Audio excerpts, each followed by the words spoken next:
नमस्कार दोस्तों, स्वागत है आपका Mindful Reads by Lalit Mavi पर। क्या आपने कभी सोचा है दुनिया में कुछ ऐसा नया मैं बना सकता हूं जो पहले कभी किसी ने न किया हो? ज्यादातर लोग भीड़ का हिस्सा बन जाते हैं। वे वही करते हैं जो बाकी सब कर रहे हैं, लेकिन असली क्रांति उन्हीं से आती है जो भीड़ से हटकर 0 से 1 तक का सफर तय करते हैं। ये किताब है 0 to 1 by Peter Thiel, PayPal के कोफाउंडर और फेसबुक जैसे स्टार्टअप्स में शुरुआती निवेशक। इस किताब में थील हमें बताते हैं क्यों मोनोपोली बनाना असली जीत है और कंपटीशन एक जाल। क्यों सिर्फ प्रोडक्ट नहीं बल्कि डिस्ट्रीब्यूशन और सेल्स भी उतने ही जरूरी है। क्यों आप लॉटरी टिकट नहीं है, आप अपने भविष्य के निर्माता है, और कैसे एक छोटी टीम पूरे भविष्य को बदल सकती है। ये किताब सिर्फ बिजनेस के बारे में नहीं है, ये किताब है भविष्य बनाने के बारे में। ये आपको सिखाएगी कि 0 से 1 तक कैसे पहुंचना है, यानी कुछ ऐसा नया करना जो पहले कभी किसी ने न किया हो। तो आइए शुरू करते हैं ये अद्भुत यात्रा 0 to 1 की, जहां हर चैप्टर हमें ले जाएगा भीड़ से अलग सोचने और भविष्य गढ़ने की ओर। Chapter 1, the challenge of the future, भविष्य की चुनौती। सोचिए आप एक कमरे में इंटरव्यू देने बैठे हैं। सामने इंटरव्यूअर आपसे एक अनोखा सवाल पूछता है, ऐसा कौन सा सच है जिस पर बहुत कम लोग आपसे सहमत होते हैं? ज्यादातर लोग चौंक जाते हैं। कुछ कहते हैं हमारी एजुकेशन सिस्टम टूटी हुई है, लेकिन इंटरव्यूअर मुस्कुराता है और कहता है ये तो सब कहते हैं, पर तुम्हारा अपना अनोखा सच क्या है? यही है पीटर थील का पहला सबक, कॉन्ट्रेरियन थिंकिंग, विपरीत दिशा में सोचना। जो भीड़ सोच रही है वही अगर आप भी सोचेंगे तो आपका भविष्य भीड़ जैसा ही होगा। लेकिन अगर आप उस दिशा में सोचते हैं जहां कोई और नहीं सोच रहा, वहीं से नया सच जन्म लेता है। 0 to 1 की असली ताकत। थील कहते हैं प्रकृति 2 तरह की होती है, हॉरिजॉन्टल प्रोग्रेस, 0 से n तक, यानी जो चीज पहले से है उसे और जगह कॉपी कर देना, जैसे अमेरिका में बने मॉल्स को चीन में भी बना देना, या टाइपराइटर की 100 कॉपियां बना देना। वर्टिकल प्रोग्रेस, 0 से 1 तक, यानी कुछ नया बिल्कुल अलग बनाना, जैसे टाइपराइटर से सीधा वर्ड प्रोसेसर पर जाना या घोड़े से सीधा कार तक पहुंच जाना। हॉरिजॉन्टल मतलब ग्लोबलाइजेशन, वर्टिकल मतलब इनोवेशन। यही फर्क है 0 से 1 तक जाने का। 0 से 1 का मतलब है कुछ ऐसा नया बनाना जो दुनिया में पहले कभी नहीं था। भविष्य की चुनौती। अगर हम सिर्फ हॉरिजॉन्टल प्रोग्रेस पर टिके रहें तो दुनिया स्टैग्नेंट, ठहराव वाली हो जाएगी। नए मॉल्स, नए ऐप्स, नए देशों में वही मॉडल कॉपी करना। पर असली विकास तभी होगा जब हम नई टेक्नोलॉजी और नए आइडियाज पैदा करें। थील मानते हैं कि पिछले कुछ दशकों में असली इनोवेशन धीमा हो गया है। हमें फिर से वैसे ही नए विचारों की जरूरत है जैसे 18वीं सदी में इंडस्ट्रियल रिवॉल्यूशन या 20वीं सदी में कंप्यूटर क्रांति ने दी थी। स्टार्टअप्स का रोल। अब सवाल आता है, ये इनोवेशन लाएगा कौन? बड़ी बड़ी कंपनियां? नहीं, क्योंकि वहां ब्यूरोक्रेसी, डर और धीमी चाल होती है। असली इनोवेशन लाते हैं स्टार्टअप्स। छोटी टीम, बड़ा विजन। थील कहते हैं a startup is the largest group of people you can convince of a plan to build a different future. यानी एक स्टार्टअप वही जगह है जहां कुछ अलग करने की हिम्मत होती है। इसीलिए पेपैल जैसी कंपनियां 5-10 लोगों से शुरू होकर पूरी इंडस्ट्री बदल देती है। एक नौजवान लड़का था जो अपने कॉलेज के हॉस्टल में बैठकर सोचता था, लोग पेमेंट चेक या बैंक से करते हैं, क्या ऐसा नहीं हो सकता कि हम ऑनलाइन पेमेंट कर सकें? उसके दोस्तों ने कहा यह पागलपन है, बैंक पहले से है। लेकिन उसने 0 से 1 का रास्ता चुना और यहीं से शुरू हुआ पेपैल, जिसने पूरी दुनिया का ऑनलाइन लेन देन बदल दिया। सबक। भीड़ से अलग सोचो, सिर्फ कॉपी मत करो, नया बनाओ। स्टार्टअप्स ही वो जगह है जहां से असली प्रगति आती है। 0 से 1 जाने का मतलब है कुछ ऐसा करना जो दुनिया ने पहले कभी न देखा हो।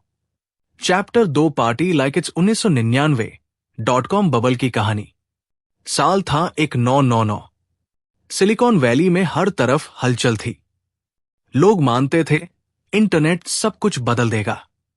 छोटे छोटे स्टार्टअप्स जिनका बिजनेस मॉडल भी सही से समझ नहीं आता था, उनके शेयर की कीमतें आसमान छू रही थी।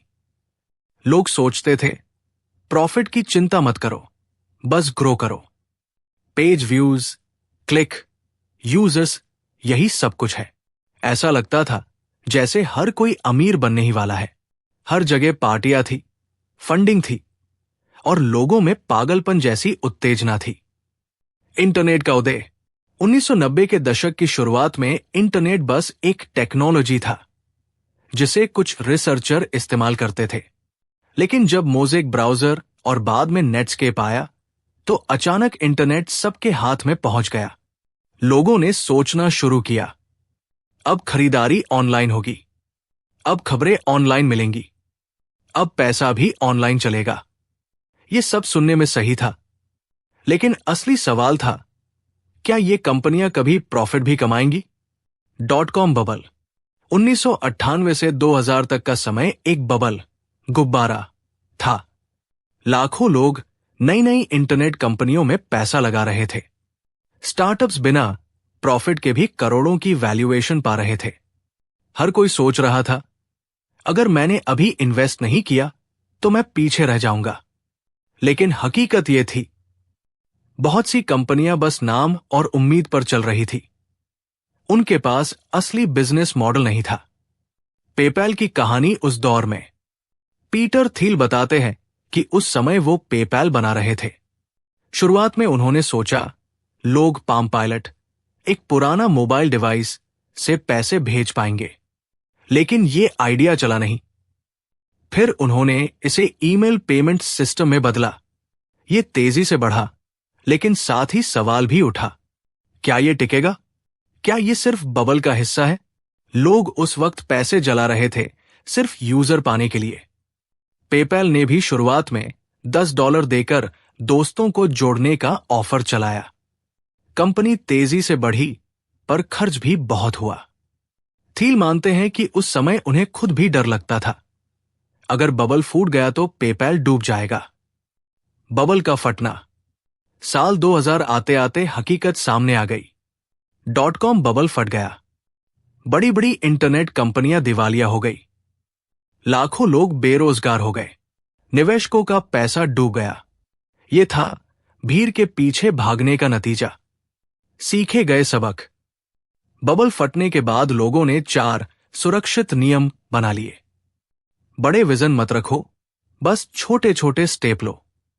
खर्च मत करो, बस लीन और फ्लेक्सिबल रहो। पहले से मौजूद प्रोडक्ट्स को सुधारो, नया मत बनाओ। प्रोडक्ट पर फोकस करो, सेल्स पर नहीं। ये बातें सुनने में सही लगती है, लेकिन थील कहते हैं ये भी भीड़ वाली सोच थी। कॉन्ट्रेरियन व्यू, थील का नजरिया।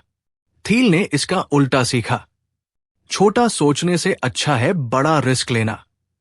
कोई भी प्लान नो प्लान से बेहतर है। कभी कभी कंपटीशन से बचकर मोनोपोली बनाना जरूरी है। सेल्स भी उतना ही जरूरी है जितना प्रोडक्ट।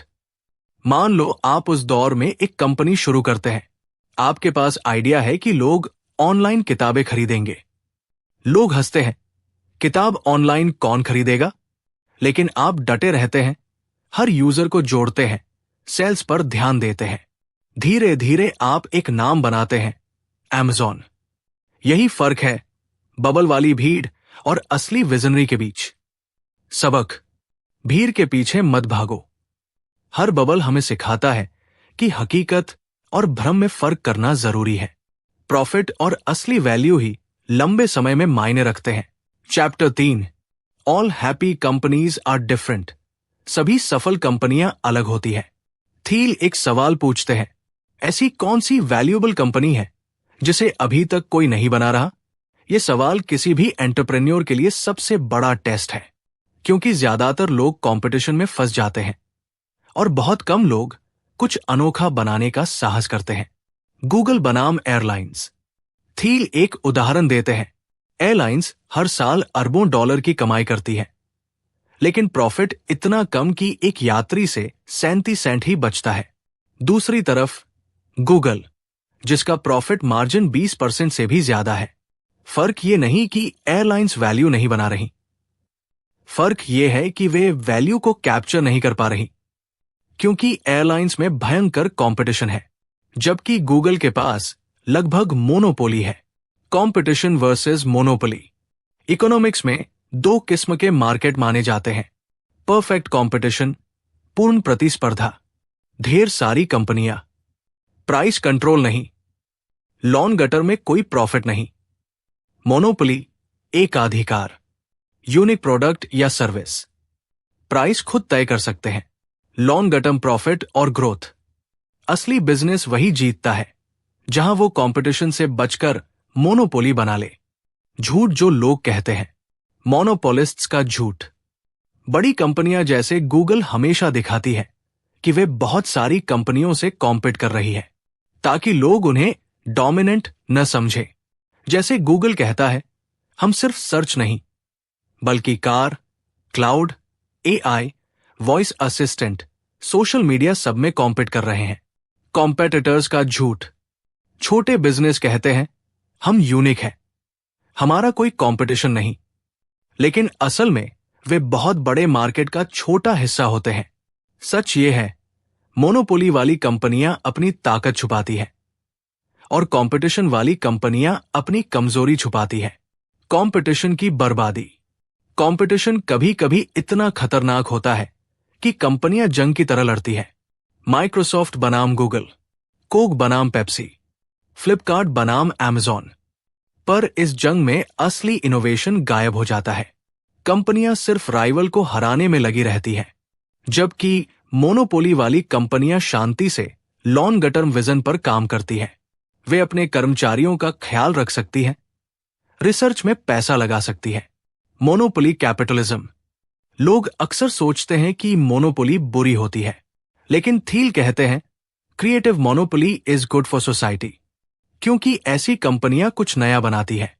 गूगल ने इंटरनेट सर्च को आसान किया, फेसबुक ने लोगों को जोड़ दिया, टेस्ला ने इलेक्ट्रिक कार को सपना से हकीकत बनाया। असली प्रोग्रेस मोनोपोली से आती है, कंपटीशन से नहीं। मान लो एक गांव है जहां सब लोग गेहूं उगाते हैं, हर कोई उसी प्रोडक्ट पर कॉम्पीट कर रहा है। नतीजा, दाम गिरते हैं, कोई अमीर नहीं बनता। फिर एक किसान सोचता है, मैं गेहूं नहीं, आम का बाग लगाऊंगा। शुरुआत में लोग हंसते हैं, लेकिन कुछ सालों बाद जब आम बिकने लगते हैं, वो अकेला मोनोपोली बन जाता है। यही फर्क है कंपटीशन बनाम मोनोपोली। चैप्टर का सबक। सभी सफल कंपनियां अलग होती हैं। प्रॉफिट तभी टिकता है जब आप मोनोपोली बनाते हो। कंपटीशन भले अच्छा लगे, पर असली इनोवेशन मोनोपोली से आता है। बिजनेस में सोचो, ऐसा कौन सा यूनिक वैल्यू मैं बना सकता हूं जो और कोई नहीं कर रहा। Chapter 4, the ideology of competition. Competition की विचारधारा। आपने देखा होगा, बचपन से हमें सिखाया जाता है कि अच्छे मार्क्स लाने हैं तो दूसरों से बेहतर होना पड़ेगा। कॉलेज में एडमिशन पाना है तो कंपटीशन पास करना पड़ेगा। नौकरी चाहिए तो बाकी कैंडिडेट्स को हराना पड़ेगा। यानी हमारी जिंदगी शुरू से ही कंपटीशन सफलता के फॉर्मूले से भरी पड़ी है। लेकिन थील कहते हैं, यही सोच सबसे बड़ी गलती है। कंपटीशन हमें सीमित, थका हुआ और अनइनोवेटिव बना देता है। एजुकेशन का जाल। थील अपने कॉलेज के अनुभव बताते हैं। उन्होंने टॉप स्कूल्स में पढ़ाई की, फिर लॉ की डिग्री ली और सुप्रीम कोर्ट क्लर्कशिप के लिए कॉम्पीट किया। उस समय यह सबसे बड़ा गोल माना जाता था, लेकिन बाद में उन्हें एहसास हुआ, अगर वे ये जीत भी जाते तो उनका करियर कानूनी सिस्टम में ही फंसा रहता, जहां इनोवेशन की कोई जगह नहीं थी। कंपटीशन ने उन्हें असली क्रिएटिव रास्ते से भटका दिया था। बिजनेस की जंग। कंपटीशन सिर्फ एजुकेशन में ही नहीं, बिजनेस में भी विनाशकारी है। माइक्रोसॉफ्ट बनाम Google, search versus browser versus OS, Apple बनाम सैमसंग, फोन वॉर्स। उबर बनाम LYFT। इन लड़ाइयों में कंपनियां राइवल को हराने में लगी रहती हैं, बजाय इसके कि नए प्रोडक्ट्स और इनोवेशन पर फोकस करें। नतीजा, बहुत पैसा बर्बाद, एनर्जी वेस्ट और कभी कभी दोनों का नुकसान। वॉर एंड पीस, जंग और शांति। थील एक शेक्सपियरियन सच बताते हैं, जिन्हें हम दुश्मन मानते हैं वे अक्सर हम जैसे ही होते हैं। यानी कंपटीशन हमें इतना अंधा बना देता है कि हम सिर्फ राइवल देखते हैं, कस्टमर या विजन नहीं। 90s में पेट सप्लाई कंपनीज का बूम आया। सबने ऑनलाइन डॉग फूड बेचना शुरू किया। वे एक दूसरे से कॉम्पिट करते रहे और सब बर्बाद हो गए। पेपैल का भी एक दौर था जब X.com, एलोन मस्क की कंपनी, से कड़ा कॉम्पिट हुआ। लेकिन बाद में दोनों ने मर्ज करके असली वैल्यू बनाई। असली जीत कंपटीशन से भागने में है, न कि उसमें उलझने में। साइकोलॉजिकल ट्रैप, मानसिक जाल, कंपटीशन का सबसे बड़ा खतरा है। यह हमें ईगो और प्राइड में बांध देता है। सोचिए, आप एक बिजनेस चला रहे हैं और आपका राइवल एक फीचर लॉन्च करता है। आप तुरंत वही फीचर कॉपी करने लगते हैं, भले ही आपके कस्टमर को उसकी जरूरत ना हो। क्यों? सिर्फ इसलिए कि राइवल से पीछे न रह जाओ। यही है कंपटीशन का जाल। यह हमें दूसरों की कॉपी बना देता है। Contrarian view. थील कहते हैं, कंपटीशन जहर है। असली इनोवेशन वही होता है जहां आप अकेले होते हैं। अगर आप राइवल्स पर ध्यान दे रहे हैं तो आप कस्टमर्स को भूल रहे हैं। इसलिए बिजनेस में सबसे जरूरी है अपनी यूनिक वैल्यू ढूंढना और मोनोपोली बनाना। एक छोटे शहर में 2 चाय वाले थे। दोनों ने सोचा, मुझे दूसरों से सस्ती चाय बेचनी है। दोनों ने प्राइस कम किए, मार्जिन घटाया और आखिर में दोनों गरीब रह गए। उसी शहर में एक तीसरे इंसान ने सोचा, मैं चाय नहीं, हर्बल हेल्दी ड्रिंक बेचूंगा। शुरुआत में लोग हंसे, लेकिन धीरे धीरे वो अकेला बन गया। मोनोपोली। वही अमीर हुआ। चैप्टर का सबक। कंपटीशन आकर्षक लगता है, पर असली इनोवेशन रोक देता है। जो लोग भीड़ के साथ कॉम्पिट करते हैं वे कभी 0 to 1 नहीं जा सकते। असली विजेता वे हैं जो कंपटीशन से बचकर कुछ नया और यूनिक बनाते हैं। चैप्टर 5, लास्ट मूवर एडवांटेज, आखिरी खिलाड़ी का फायदा। बिजनेस की दुनिया में एक मशहूर लाइन है, फर्स्ट मूवर एडवांटेज, यानी जो पहले आया वही जीता। लेकिन पीटर थील कहते हैं, यह पूरी तरह सच नहीं है। असली जीत का नाम है लास्ट मूवर एडवांटेज, यानी वो कंपनी जो मार्केट में आखिरी बड़ी इनोवेशन करती है और लंबे समय तक टिक जाती है, वही असली मोनोपोली बनाती है। ट्विटर बनाम न्यूयॉर्क टाइम्स। एक उदाहरण, ट्विटर सालों तक प्रॉफिटेबल नहीं था। न्यूयॉर्क टाइम्स एक पुराना अखबार था जो हर साल प्रॉफिट कमाता था। फिर भी मार्केट वैल्यू में ट्विटर NYT से कहीं ज्यादा था। क्यों? क्योंकि निवेशकों को विश्वास था कि ट्विटर भविष्य में भारी कैश फ्लो बनाएगा। यानी बिजनेस की वैल्यू आज नहीं, बल्कि भविष्य के प्रॉफिट तय करते हैं। Growth perspective.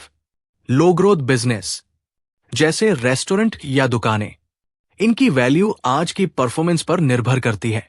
High growth startups जैसे पेपैल या लिंक्डइन, इनकी असली वैल्यू भविष्य के कैश फ्लो से आती है। स्टार्टअप्स की असली ताकत यही होती है, वे लॉन्ग टर्म सोचकर चलते हैं। टिकाऊ बिजनेस का रहस्य।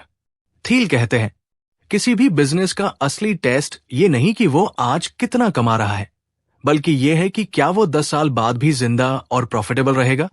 उदाहरण, ग्रुपॉन और जिंगा जैसी कंपनियां तेजी से बढ़ी लेकिन टिक नहीं पाई, जबकि पेपैल, Amazon, गूगल धीरे धीरे बड़े हुए पर टिके रहे। मोनोपोली बनाने के 4 हथियार। प्रोप्राइटरी टेक्नोलॉजी, अपनी टेक्नोलॉजी। ऐसा प्रोडक्ट बनाओ जो बाकियों से 10 गुना बेहतर हो, जैसे गूगल का सर्च एल्गोरिथम। नेटवर्क इफेक्ट्स, जितने ज्यादा यूजर उतना प्रोडक्ट की वैल्यू बढ़े, जैसे Facebook, WhatsApp. Economies of scale, बड़े पैमाने का फायदा। जितना बड़ा बिजनेस उतना ही कम खर्च प्रति कस्टमर। सॉफ्टवेयर कंपनियां इसका सबसे अच्छा उदाहरण है। ब्रांडिंग, ब्रांड की ताकत, ऐसा नाम जो भरोसे का प्रतीक बन जाए, जैसे एप्पल का लोगो। इन चारों चीजों से कंपनी मोनोपोली बना सकती है। मार्केट स्ट्रेटेजी, छोटा शुरू करो। थील का नियम है, हर बड़ी कंपनी छोटे मार्केट से शुरू होती है। पेपैल ने शुरुआत सिर्फ ईबे के सेलर से की।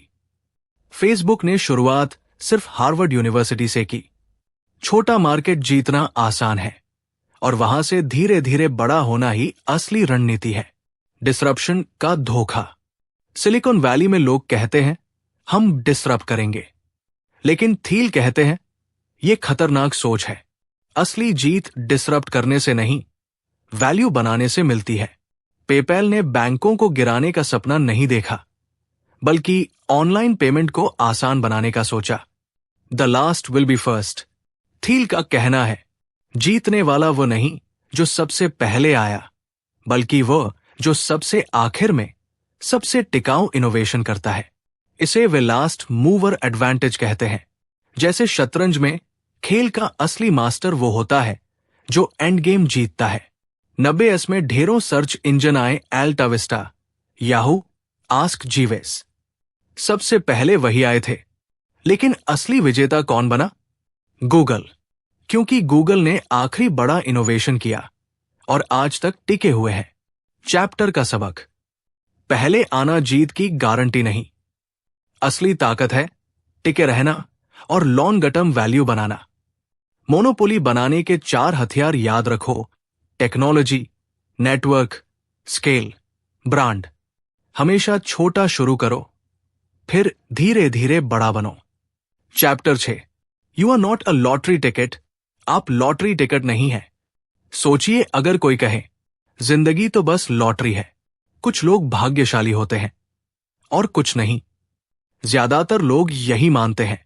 यहां तक कि दुनिया के बड़े लोग जैसे बिल गेट्स, वॉरेन बफेट भी कहते हैं कि हम किस्मत वाले थे। लेकिन पीटर थील कहते हैं ये आधा सच है। सिर्फ लक पर भरोसा करना खुद को विक्टिम बना लेना है। सच्चाई ये है, आपकी सोच और आपका प्लान आपकी किस्मत बदल सकते हैं। सक्सेस, लक या प्लानिंग? मैल्कम ग्लैडवेल जैसी किताबें कहती हैं कि सफलता में किस्मत का बड़ा हाथ है, लेकिन थील का मानना है सक्सेस इज नेवर एक्सीडेंटल। अगर आप पेपैल, गूगल, Amazon जैसे बिजनेस देखें तो पाएंगे कि वहां सिर्फ लक नहीं थी, बल्कि clear vision plus bold action था। भविष्य को देखने के 4 नजरिए। थील कहते हैं लोग भविष्य को 4 तरीके से देखते हैं। इंडेफिनिट पेसिमिज्म, अस्पष्ट निराशावाद। मानते हैं कि भविष्य बुरा होगा, पर कोई प्लान नहीं बनाते। उदाहरण, आज का यूरोप, जहां लोग विकास के बजाय सिस्टम को बचाने में लगे हैं। डेफिनिट पेसिमिज्म, स्पष्ट निराशावाद। मानते हैं कि भविष्य बुरा होगा और उसी के लिए तैयारी करते हैं। उदाहरण, चीन, जो तेजी से बढ़ रहा है लेकिन अंदर ही अंदर डरता है कि उसका मॉडल टिकेगा नहीं। इंडेफिनिट ऑप्टिमिज्म, अस्पष्ट आशावाद। मानते हैं कि भविष्य अच्छा होगा, लेकिन कोई स्पष्ट प्लान नहीं। उदाहरण, आज का अमेरिका, लोग शेयर खरीदते हैं, कैरियर बदलते हैं, कुछ अच्छा होगा वाली सोच। डेफिनिट ऑप्टिमिज्म, स्पष्ट आशावाद। मानते हैं कि भविष्य अच्छा होगा और उसके लिए स्पष्ट प्लान बनाते हैं। उदाहरण, 17वीं से 20वीं सदी तक, जब लोग रेल, बिजली, उद्योग, स्पेस टेक्नोलॉजी जैसे बड़े प्रोजेक्ट बना रहे थे। थील कहते हैं असली इनोवेटर वही है जो डेफिनेट ऑप्टिमिस्ट हो। युवा और एक्सपीरियंसेस कलेक्टिंग। आजकल के युवा अक्सर कहते हैं पहले थोड़ा घूम लेते हैं, अलग अलग एक्सपीरियंस ले लेते हैं, फिर सोचेंगे क्या करना है। थील कहते हैं ये इंडेफिनिट थिंकिंग है। अगर आपके पास कोई स्पष्ट मिशन नहीं है तो आप बस भीड़ का हिस्सा बन जाते हैं। Control your future. पेपैल की टीम ने जब काम शुरू किया तो वे ये नहीं सोच रहे थे कि चलो देखते हैं क्या होता है। उनके पास स्पष्ट विजन था, हम पैसे को डिजिटल करेंगे और लोगों के लेन देन को आसान बनाएंगे। यही विजन उन्हें बबल के बाद भी टिकने में मददगार साबित हुआ। दो दोस्त थे। पहला कहता है, यार जिंदगी तो किस्मत है, मैं कोशिश करता रहूंगा। दूसरा कहता है, मैंने ठान लिया है कि मैं एक ऐसा ऐप बनाऊंगा जो लोगों की पढ़ाई आसान कर दे। इसके लिए मुझे अगले 5 साल पूरी मेहनत करनी होगी। अंदाजा लगाइए कौन सफल हुआ? बेशक दूसरा दोस्त। थील कहते हैं, आप लॉटरी टिकट नहीं है। आपके फैसले, आपका विजन और आपका प्लान ही आपकी असली ताकत है। लक तभी काम करती है जब आप पहले से तैयार हों। चैप्टर का सबक। सफलता किस्मत पर नहीं, प्लानिंग और विजन पर बनती है। भीड़ जैसी अस्पष्ट सोच छोड़ो, स्पष्ट और साहसी प्लान बनाओ।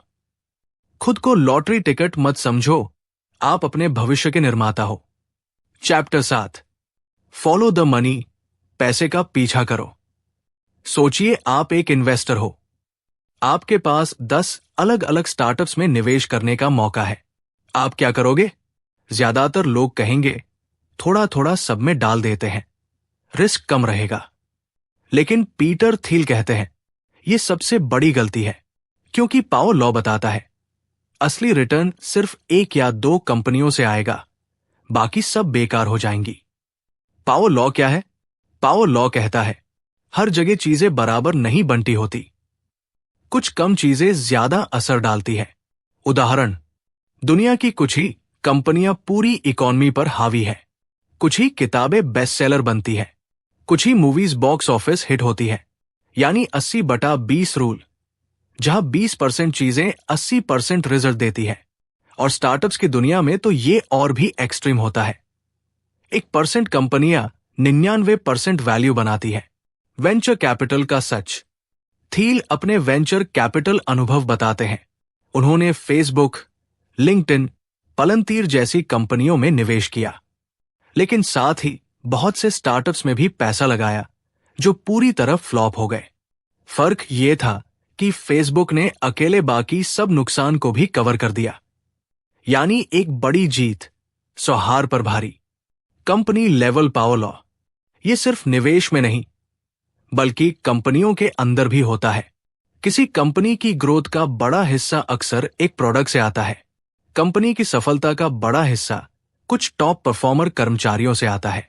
इसलिए समझदारी यही है कि आप अपने सर्वश्रेष्ठ संसाधनों पर ज्यादा ध्यान दें। गलती जो लोग करते हैं, ज्यादातर लोग सोचते हैं, डाइवर्सिफाई करो, हर चीज ट्राई करो, लेकिन ये औसत दर्जे की सोच है। थील कहते हैं, कुछ बड़ा पकड़ो, बाकी को भूल जाओ। Contrarian strategy. थील का नियम है, invest only in companies that can return the whole fund. यानी अगर आप 10 कंपनियों में निवेश कर रहे हैं, तो सिर्फ उस पर दाव लगाओ जो इतनी बड़ी हो सकती है कि अकेले सबका पैसा लौटा दे। यही पावर लॉ है जो सब नहीं समझते। एक किसान के पास 10 बीज थे। उसने सोचा, सब जगह बो देता हूं, शायद सब में थोड़ा थोड़ा फल आ जाएगा। नतीजा, कहीं भी सही फल नहीं हुआ। दूसरे किसान ने सोचा, मैं सबसे उपजाऊ जमीन पर सारे बीज लगाऊंगा। नतीजा, उसे बहुत बड़ी फसल मिली। यही पावर लॉ है। इन्वेस्टमेंट और बिजनेस में सब बराबर नहीं होता। एक बड़ी जीत 100 औसत जीतों से ज्यादा मूल्यवान होती है। रिस्क को बराबर बांटने की बजाय सही जगह ऑल इन करना बेहतर है। चैप्टर का सबक। बिजनेस और इन्वेस्टमेंट में पावर लॉ समझो। ज्यादातर वैल्यू 1 या 2 कंपनियों से आती है। औसत में मत फंसो, सबसे बड़े मौके को पहचानो और पकड़ो। चैप्टर 8। सीक्रेट्स, रहस्य। सोचिए एक बच्चा है जो स्कूल में सवाल पूछता है, सर ये क्यों होता है?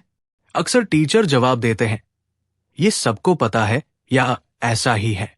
धीरे धीरे बच्चा सवाल पूछना बंद कर देता है। यही हमारी सबसे बड़ी गलती है।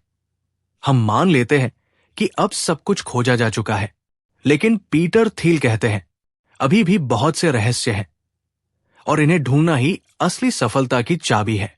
2 तरह के रहस्य, नेचर सीक्रेट्स, प्रकृति के रहस्य, जैसे डीएनए, अंतरिक्ष, नई दवाइयां, भौतिकी के नियम, ये खोज वैज्ञानिक करते हैं।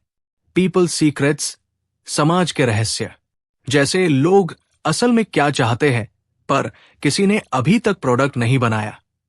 उदाहरण, फेसबुक, लोग कनेक्ट होना चाहते थे पर सही प्लेटफॉर्म नहीं था। स्टार्टअप्स का काम होता है सोसाइटी के रहस्यों को खोजना और उन्हें बिजनेस में बदलना। क्यों लोग रहस्यों पर विश्वास नहीं करते?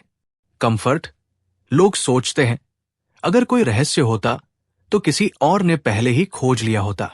ईगो, मानना नहीं चाहते कि वे अभी तक अंधेरे में जी रहे हैं। कंफॉर्मिटी, समाज सिखाता है ज्यादा सवाल मत पूछो, जैसे सब कर रहे हैं वैसे करो। नतीजा, भीड़ रहस्यों को अनदेखा कर देती है और कुछ लोग जो हिम्मत करते हैं वही करोड़पति बनते हैं। पेपैल का रहस्य, जब पेपैल शुरू हुआ तब लोग सोचते थे कौन ऑनलाइन पैसे भेजेगा, लेकिन थील और उनकी टीम ने देखा ईबे सेलर्स डेस्परेटली चाहते थे कि उन्हें जल्दी पेमेंट मिले। ये एक हिडन सीक्रेट था। पेपैल ने इस रहस्य को पहचाना और तुरंत उस पर फोकस किया। नतीजा, पेपैल ईबे का डिफॉल्ट पेमेंट सिस्टम बन गया। सवाल जो हर एंटरप्रेन्योर को पूछना चाहिए। थील कहते हैं, अपने आप से ये पूछो, ऐसा कौन सा महत्वपूर्ण सच है जिस पर बहुत कम लोग मुझसे सहमत हैं? ऐसा कौन सा प्रॉब्लम है जिसे हल करने की कोशिश ही नहीं हो रही? ऐसा कौन सा मार्केट सीक्रेट है जिसे मैंने देखा है लेकिन बाकी सबने नजरअंदाज किया है? इन सवालों के जवाब ही आपकी 0 to 1 कंपनी बनाएंगे। हर जगह रहस्य है। मेडिसिन में अभी भी लाखों बीमारियों का इलाज रहस्य है। एनर्जी में सस्ती और साफ ऊर्जा बनाना रहस्य है। एजुकेशन में बेहतर सिस्टम बनाना रहस्य है। एआई और स्पेस टेक में भविष्य अभी भी रहस्य है। ये मानना कि सब कुछ खोजा जा चुका है सबसे बड़ा भ्रम है। सालों पहले लोग मानते थे कि पृथ्वी सपाट है। जो लोग ये मान्यता तोड़ने की हिम्मत करते थे उन्हें पागल कहा जाता था। लेकिन असली खोज उन्हीं ने की जिन्होंने रहस्य पर भरोसा किया। आज भी यही सच है। भीड़ कहती है ये असंभव है। इन्वेटर कहता है यही तो रहस्य है। रहस्य हर जगह है, लेकिन उन्हें देखने के लिए जिज्ञासा और साहस चाहिए। भीड़ रहस्यों को अनदेखा करती है। इनोवेटर उन्हें पकड़कर करोड़ों की कंपनियां बनाते हैं। Secrets are the foundation of every great company. Chapter का सबक, दुनिया अभी भी रहस्यों से भरी है। भीड़ का सच ही पूरा सच नहीं होता। असली सफलता उन्हीं को मिलती है जो छिपे हुए रहस्यों को खोजकर उन्हें प्रोडक्ट और बिजनेस में बदलते हैं। चैप्टर 9, फाउंडेशंस, नींव। सोचिए आप एक घर बना रहे हैं। अगर नींव ही टेढ़ी रख दी तो चाहे ऊपर कितना भी सुंदर महल खड़ा कर दो, वो कभी न कभी गिर ही जाएगा। यही सच स्टार्टअप्स के लिए भी है। कंपनी की असली ताकत उसकी शुरुआत की नींव होती है। शुरुआत ही सब कुछ तय करती है। थील कहते हैं, a startup messed up at its foundation can not be fixed. यानी अगर शुरुआत में गलत पार्टनर्स, गलत स्ट्रक्चर या गलत मिशन चुना तो बाद में चाहे जितनी मेहनत करो चीजें बिखर ही जाएंगी।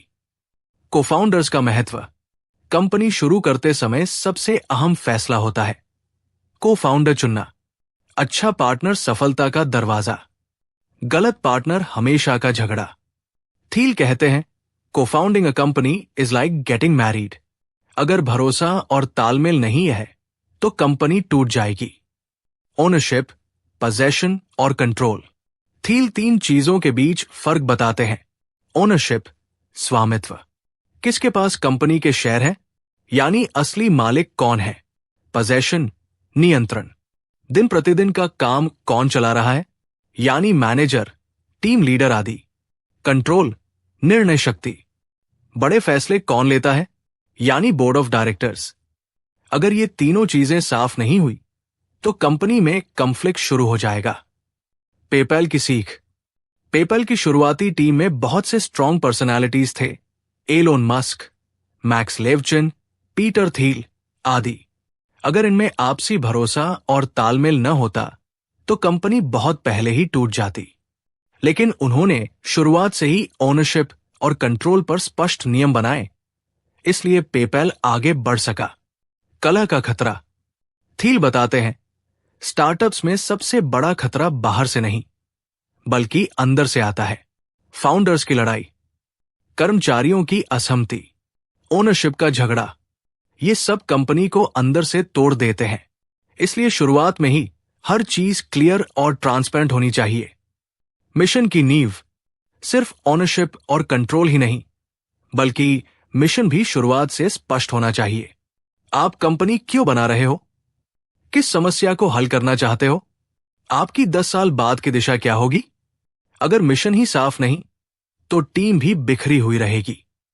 2 दोस्तों ने मिलकर एक रेस्टोरेंट शुरू किया। पहले दोस्त का सपना था हेल्दी फूड, दूसरे दोस्त का सपना था सबसे सस्ता फूड। शुरुआत में दोनों ने साथ काम किया, पर धीरे धीरे उनका मिशन टकरा गया। नतीजा झगड़े, कॉन्फ्लिक्ट और आखिर में कंपनी का बंद होना। यही होता है जब नींव साफ न हो। कंपनी की असली ताकत उसकी शुरुआत में होती है। कोफाउंडर चुनना शादी जितना अहम फैसला है। ओनरशिप, पोजेशन और कंट्रोल साफ होना चाहिए। मिशन और विजन पर पूरी टीम की सहमति होनी चाहिए। चैप्टर का सबक। अगर नींव गलत रखी तो कंपनी कभी सफल नहीं होगी। शुरुआत में ही ओनरशिप, कंट्रोल और मिशन तय करना जरूरी है। सबसे बड़ा खतरा बाहर से नहीं बल्कि अंदर से आता है। Chapter 10, the mechanics of mafia. Mafia जैसी टीम बनाओ। थील कहते हैं, स्टार्टअप्स तब सफल होते हैं जब वे किसी मिशन के लिए लड़ने वाले लोगों का छोटा माफिया बनाते हैं। मतलब ये नहीं कि सच में अपराधियों जैसी टोली बनाओ, बल्कि ऐसा क्लोज नेट ग्रुप जहां हर सदस्य वफादार हो, जुनूनी हो और एक दूसरे पर पूरा भरोसा करता हो।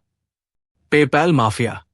पेपैल की शुरुआती टीम को लोग आज पेपैल माफिया कहते हैं, क्योंकि उस छोटी टीम के सदस्यों ने आगे चलकर Tesla, Elon Musk, LinkedIn, Reid Hoffman, YouTube, Yelp, Palantir जैसी कंपनियां बनाई। ये संभव हुआ क्योंकि वे शुरू से एक मजबूत माफिया स्टाइल कल्चर में काम करते थे। Hiring philosophy. थील कहते हैं, don't hire employees, recruit missionaries. यानी सिर्फ नौकरी करने वाले लोग मत भरो, ऐसे लोग भरो जो मिशन पर विश्वास करते हों। एक स्टार्टअप में सिर्फ स्किल्स नहीं बल्कि जुनून और भरोसा चाहिए। दोस्ती और कल्चर। पेपैल की टीम में ज्यादातर लोग आपस में दोस्त थे। वे सिर्फ काम नहीं करते थे बल्कि एक दूसरे की जिंदगी का हिस्सा थे। ऑफिस में माहौल दोस्ताना था, लेकिन मिशन पर गंभीर समर्पण था। यही कल्चर उन्हें बाकी कंपनियों से अलग बनाता था। Unique culture. हर कंपनी की एक यूनिक कल्चर होनी चाहिए। Google smart geeky culture, Amazon customer obsession culture, PayPal warrior mafia culture. अगर कल्चर यूनिक नहीं है तो कंपनी भीड़ में खो जाएगी। पर्क्स बनाम पर्पस। कई कंपनियां कर्मचारियों को free food, ping pong table, gym जैसी चीजें देकर खुश रखने की कोशिश करती है, लेकिन थील कहते हैं ये सब सतही बातें हैं। असली मोटिवेशन तब आता है जब लोग मिशन में यकीन करते हैं। Loyalty, trust. माफिया की तरह टीम के बीच वफादारी बहुत जरूरी है। अगर टीम में भरोसा नहीं तो स्टार्टअप अंदर से टूट जाएगा। अगर भरोसा है तो बाहर की बड़ी से बड़ी चुनौती को भी हराया जा सकता है। एक कंपनी थी जहां लोग सिर्फ सैलरी के लिए काम करते थे। थोड़ी मुश्किल आई तो कर्मचारी एक एक करके निकल गए। दूसरी तरफ एक कंपनी थी जहां टीम एक परिवार की तरह थी। जब मुसीबत आई सबने मिलकर काम किया और कंपनी को बचा लिया। यही फर्क है employ group versus mafia style team. Startup की टीम सिर्फ नौकरी करने वाले लोग नहीं बल्कि मिशनरीज होनी चाहिए। कल्चर यूनिक और स्ट्रांग होना चाहिए। वफादारी और भरोसा हर सफलता की नींव है। चैप्टर का सबक। सबसे सफल कंपनियां माफिया जैसी टीमें बनाती हैं। वफादार, जुनूनी और यूनिक। सही लोगों को चुनना, कल्चर बनाना और मिशन पर फोकस करना ही असली जीत है। Chapter 11। If you build it, will they come? अगर तुमने बनाया तो क्या लोग आएंगे? कई उद्यमी मानते हैं अगर हमने शानदार प्रोडक्ट बना लिया तो लोग अपने आप आ जाएंगे। लेकिन पीटर थील कहते हैं यह सबसे खतरनाक भ्रम है, क्योंकि प्रोडक्ट अपने आप नहीं बिकते। Sales is as important as product. लोग अक्सर सेल्स और मार्केटिंग को हल्का समझते हैं। वे सोचते हैं बेचने वाले लोग सिर्फ बातों से ग्राहक फंसाते हैं। लेकिन थील कहते हैं सेल्स एक आर्ट और साइंस है। यह प्रोडक्ट जितना ही जरूरी है, क्योंकि अगर कोई आपके प्रोडक्ट को खरीदेगा ही नहीं तो उसका अस्तित्व ही बेकार है। Selling without being noticed. Thiel बताते हैं कि सबसे अच्छी सेल्स नजर भी नहीं आती। जब आप मूवी देखते हैं और उसमें कोका कोला की बोतल दिखती है, यह भी मार्केटिंग है। जब कोई डॉक्टर आपको एक खास दवा देता है, यह भी सेल्स चैन का हिस्सा है। अच्छी सेल्स इतनी स्मूथ होती है कि कस्टमर को लगे ही नहीं कि उसे बेचा जा रहा है। Distribution matters. कंपनियां अक्सर सोचती है हमारा प्रोडक्ट इतना अच्छा है कि खुद ब खुद फैल जाएगा, लेकिन असल में फर्क डिस्ट्रीब्यूशन स्ट्रैटेजी से आता है। उदाहरण, पेपैल ने शुरुआत में $10 का रेफरल ऑफर दिया। लोगों ने दोस्तों को जोड़ा और पेपैल तेजी से फैला। ड्रॉपबॉक्स ने free storage for referrals offer किया। यह उनकी सबसे बड़ी ग्रोथ स्ट्रेटेजी बनी। डिस्ट्रीब्यूशन ही ग्रोथ का असली इंजन है।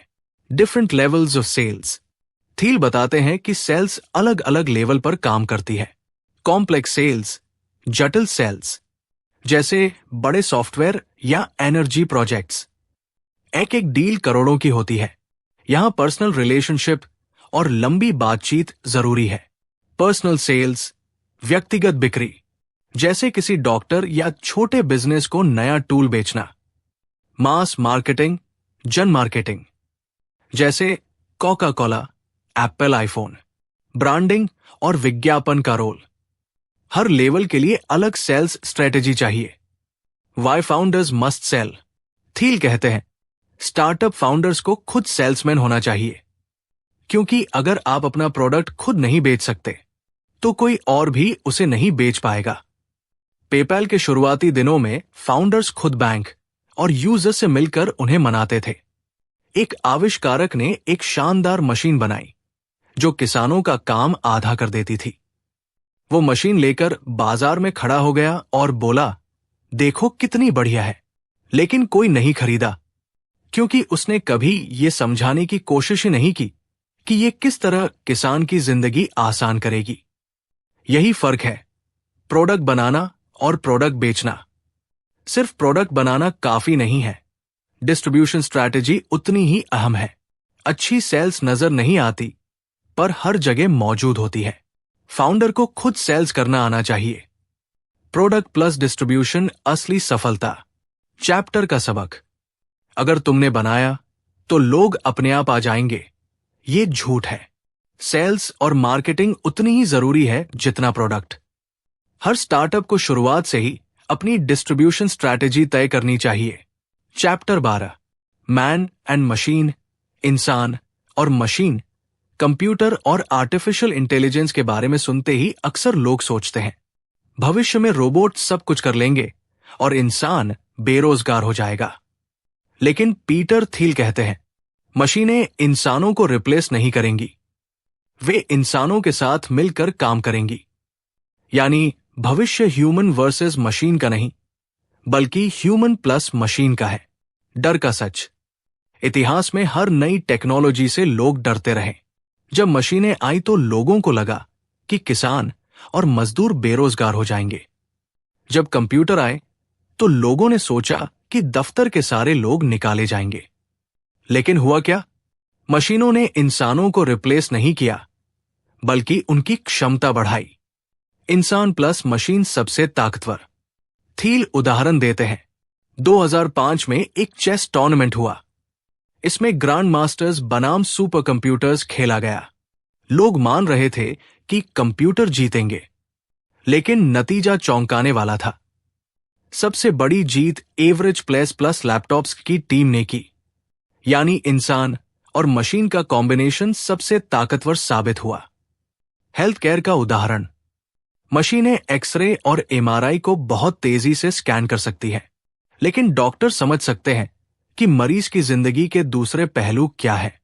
दोनों मिलकर ही असली इलाज कर सकते हैं। बिजनेस का सच, सॉफ्टवेयर डेटा को प्रोसेस कर सकता है, लेकिन इंसान समझ सकता है कि कस्टमर की असली जरूरत क्या है। इसी वजह से पेपैल जैसे बिजनेस सफल हुए, क्योंकि उन्होंने टेक्नोलॉजी और इंसानी समझ को मिलाकर काम किया। भविष्य की दिशा, थील कहते हैं, भविष्य उन कंपनियों का है जो मशीनों और इंसानों को एक साथ इस्तेमाल करेंगी। प्योर मशीन कंपनियां सीमित रहेंगी, प्योर ह्यूमन कंपनियां पीछे रह जाएंगी। जीत उन्हीं की होगी जो हाइब्रिड मॉडल अपनाएंगी। मान लो एक फैक्ट्री है जहां सारे काम रोबोट करते हैं, लेकिन जैसे ही मशीन में गड़बड़ी आती है, पूरा सिस्टम ठप हो जाता है। अब सोचो वही फैक्ट्री जहां रोबोट प्लस इंसान मिलकर काम कर रहे हों। वहां न सिर्फ काम तेज होता है, बल्कि कोई भी गड़बड़ी तुरंत ठीक भी हो जाती है। मशीनें इंसानों की दुश्मन नहीं है।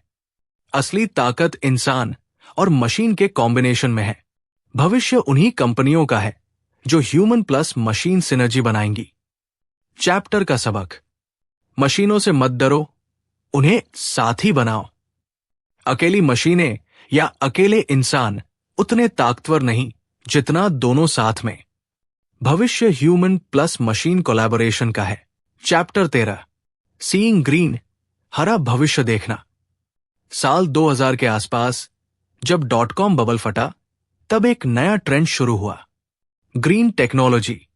हर कोई कहने लगा, हम क्लाइमेट चेंज रोकेंगे, हम दुनिया को साफ बनाएंगे, हम सोलर, विंड और इलेक्ट्रिक एनर्जी से सब बदल देंगे। इन्वेस्टर्स ने अरबों डॉलर इन कंपनियों में झोंक दिए, लेकिन कुछ सालों बाद ज्यादातर कंपनियां बर्बाद हो गई। असफलता क्यों हुई? थील कहते हैं, ग्रीन टेक की कंपनियां असफल हुई क्योंकि उन्होंने 0 to 1 इनोवेशन की बजाय भीड़ का रास्ता अपनाया। उन्होंने 7 बड़ी गलतियां की। टेक्नोलॉजी में असली ब्रेकथ्रू नहीं था। सोलर पैनल्स, विंड टर्बाइन्स, ये सब पहले से मौजूद थे, पर वे 10x बेहतर नहीं थे। टाइमिंग गलत थी। उन्होंने शुरुआत ऐसे समय की जब मार्केट तैयार नहीं था। मोनोपोली स्ट्रैटेजी नहीं थी। बहुत सारी कंपनियां एक ही जैसा प्रोडक्ट बना रही थी। कंपटीशन ने सबका मार्जिन खा लिया। डिस्ट्रीब्यूशन पर ध्यान नहीं दिया। प्रोडक्ट अच्छा हो सकता है, लेकिन उसे बेचने और अपनाने की स्ट्रेटेजी नहीं थी। ड्यूरेबिलिटी की कमी थी। कई कंपनियां टिकाऊ नहीं थी, जल्दी खत्म हो गई। सीक्रेट नहीं था। असली रहस्य ढूंढने की बजाय वही पुरानी चीजें दोहराई। टीम में जुनून नहीं था। बहुत सी कंपनियां सिर्फ हाइप और फंडिंग के लिए बनी थी। असली मिशन नहीं था। एनर्जी की असली चुनौती, एनर्जी मार्केट बहुत बड़ा है। तेल, गैस, कोयला, ये सब अरबों डॉलर का बिजनेस है। अगर ग्रीन टेक को जीतना है तो उसे बेहतर और सस्ता होना पड़ेगा। सिर्फ हम पर्यावरण बचाएंगे कहने से मार्केट नहीं बदलता। कस्टमर हमेशा वही चुनेगा जो सस्ता और आसान हो। टेस्ला का अपवाद, ज्यादातर ग्रीन कंपनियां असफल हुई, लेकिन टेस्ला सफल हुआ। क्यों? उन्होंने टेक्नोलॉजी में बड़ा इनोवेशन किया, बेहतर बैटरी और कार डिजाइन। टाइमिंग सही पकड़ी जब ऑटो इंडस्ट्री सुस्त थी। उन्होंने मोनोपोली स्ट्रैटेजी बनाई, प्रीमियम इलेक्ट्रिक कार से शुरुआत। डिस्ट्रीब्यूशन और ब्रांडिंग दोनों पर ध्यान दिया। Tesla luxury plus innovation. यही फर्क है, हाइप बनाम असली इनोवेशन। सोचो, 2 किसान हैं। पहला कहता है, मैं वही पुराने बीज से खेती करूंगा, बस नारों से लोगों को आकर्षित करूंगा। दूसरा कहता है, मैं एक नया बीज बनाऊंगा जो 10 गुना ज्यादा पैदावार देगा।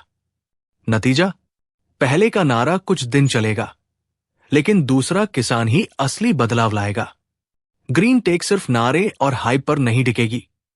0 to 1 इनोवेशन चाहिए, 10x बेहतर, सस्ता और टिकाऊ। मोनोपोली स्ट्रैटेजी और डिस्ट्रीब्यूशन जरूरी है। असली विजेता वे होंगे जिनके पास mission plus innovation plus execution होगा। चैप्टर का सबक। सिर्फ ग्रीन कहने से सफलता नहीं मिलती। सस्टेनेबल फ्यूचर के लिए असली रहस्य और इनोवेशन चाहिए। टेस्ला जैसा मॉडल दिखाता है कि सही सोच और सही एग्जीक्यूशन से ग्रीन टेक सफल हो सकती है। चैप्टर 14, दी फाउंडर्स पैराडॉक्स, संस्थापक का विरोधाभास। सोचिए, आप एक फाउंडर से मिलते हो। कभी वो बेहद करिश्माई दिखता है तो कभी बिल्कुल सनकी। कभी लगता है कि वो जीनियस है तो कभी लगता है पागल है। यही है फाउंडर्स पैराडॉक्स। महान फाउंडर्स अक्सर विरोधाभासों से भरे होते हैं। दो चरम सीमाएं। वे विजनरी लीडर्स होते हैं, बड़े सपने देखने वाले, लेकिन साथ ही वे इतने अलग होते हैं कि कभी कभी खतरनाक लगते हैं। उदाहरण, स्टीव जॉब्स, बेहद गुस्सैल और जिद्दी, लेकिन सबसे क्रिएटिव विजनरी। एलोन मस्क, कई इंडस्ट्रीज में पागलपन की हद तक रिस्क लेने वाला। मार्क जुकरबर्ग, शांत स्वभाव लेकिन दुनिया की सबसे बड़ी सोशल नेटवर्क बनाने वाला। इन फाउंडर्स की शख्सियत काले और सफेद जैसी होती है, बीच में कुछ नहीं। क्यों फाउंडर्स ऐसे होते हैं? क्योंकि स्टार्टअप बनाना ही एक विरोधाभास है। आपको भीड़ से बिल्कुल अलग सोचना पड़ता है। आपको ऐसा प्रोडक्ट बनाना पड़ता है जो पहले कभी नहीं था। इसके लिए जरूरी है थोड़ा पागलपन और बहुत ज्यादा विश्वास। अगर फाउंडर नॉर्मल होगा तो वो भीड़ में खो जाएगा। समाज की समस्या। समाज हमेशा चाहता है कि लोग औसत रहें। बहुत अलग मत बनो, बहुत बड़ा रिस्क मत लो, सुरक्षित और संतुलित रहो। लेकिन थील कहते हैं, असली बदलाव उन्हीं से आता है जो औसत से हटकर चलते हैं। फाउंडर्स एज हीरोज और विलेंस। लोग अक्सर फाउंडर्स को या तो भगवान मान लेते हैं या शैतान। बीच की कोई जगह नहीं होती। बिल गेट्स को लोग या तो दुनिया बदलने वाला मानते हैं या मोनोपोलिस्ट विलेन। एलोन मस्क को लोग या तो मसीहा मानते हैं या पागल जुआरी। यही है फाउंडर्स पैराडॉक्स। समाज उन्हें पूरी तरह समझ ही नहीं पाता। थील का संदेश। थील कहते हैं, महान फाउंडर्स को इस विरोधाभास को अपनाना चाहिए। अलग होना कमजोरी नहीं, बल्कि ताकत है। भीड़ जैसी सोच से 0 to 1 तक पहुंचना नामुमकिन है। एक राजा था जिसके दरबार में 2 तरह के लोग रहते थे। एक कहता था, राजा पागल है, ये असंभव काम क्यों करना चाहता है। दूसरा कहता था, राजा दूरदर्शी है, वही हमें नए युग में ले जाएगा। समय बीता और राजा ने वो असंभव काम कर दिखाया। तब इतिहास ने उसे महान कहा। फाउंडर्स अक्सर विरोधाभासी होते हैं। जीनियस और पागल, विनम्र और अहंकारी, आशावादी और जोखिम लेने वाले। यही विरोधाभास उन्हें 0 to 1 तक ले जाता है। अगर वे सामान्य होते तो वे कभी असामान्य चीजें नहीं बना पाते। चैप्टर का सबक। महान फाउंडर्स विरोधाभासों से भरे होते हैं। उनकी असामान्यता ही उनकी सबसे बड़ी ताकत है।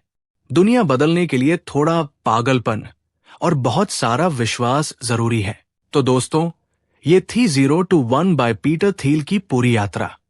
हमने सीखा कि भीड़ का हिस्सा बनकर कभी 0 से 1 तक नहीं पहुंचा जा सकता। असली सफलता उन्हीं को मिलती है जो रहस्यों को खोजते हैं, भीड़ से अलग सोचते हैं और मोनोपोली बनाते हैं। हमने जाना कि लक नहीं, बल्कि विजन और प्लानिंग ही सफलता की असली चाबी है। फाउंडेशंस मजबूत होनी चाहिए, टीम माफिया जैसी वफादार और सेल्स उतनी ही जरूरी जितना प्रोडक्ट। इंसान और मशीन दुश्मन नहीं, बल्कि साथी है। और सबसे बढ़कर, हर महान फाउंडर थोड़ा पागल लगता है, लेकिन वही दुनिया बदल देता है। यही है 0 to 1 का सार। कुछ ऐसा नया बनाओ जो दुनिया ने पहले कभी न देखा हो। अगर आप भीड़ का हिस्सा बनकर कंपटीशन में उलझना छोड़ दें और कुछ यूनिक, बड़ा और भविष्य बदलने वाला बनाने की हिम्मत करें, तो आप भी 0 से 1 की यात्रा शुरू कर सकते हैं। तो चलिए भीड़ की आवाज में खोने की बजाय अपने अंदर की उस हल्की सी फुसफुसाहट को सुनिए जो कहती है, दुनिया को बदलने वाला अगला कदम शायद तुम्हारे ही हाथों से लिखा जाएगा। अगर आपको ये पूरी सीरीज पसंद आई हो तो वीडियो को लाइक करें, कमेंट में लिखिए आप इस किताब से सबसे बड़ा सबक क्या ले पाए, और चैनल को सब्सक्राइब करना बिल्कुल न भूलें ताकि आपको और भी ऐसी लाइफ चेंजिंग किताबों की समरीज मिलती रहें।